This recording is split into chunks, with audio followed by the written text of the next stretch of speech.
Hey guys, my name is Sarah Mills. For this project, I chose to use the song Standing Outside the Fire by Garth Brooks.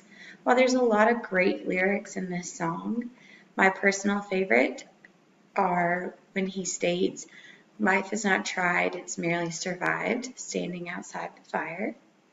This song has a lot of meaning to me as my dad was a fireman who passed away on July 28th of 2011 in the line of duty death in Asheville.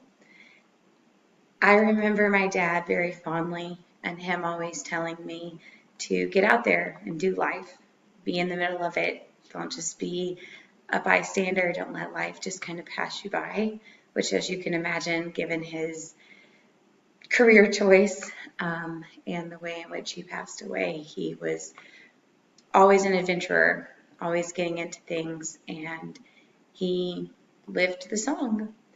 I would really encourage you guys to go and listen to it, and hopefully you'll love it as much as I do. Thanks, and have a great night.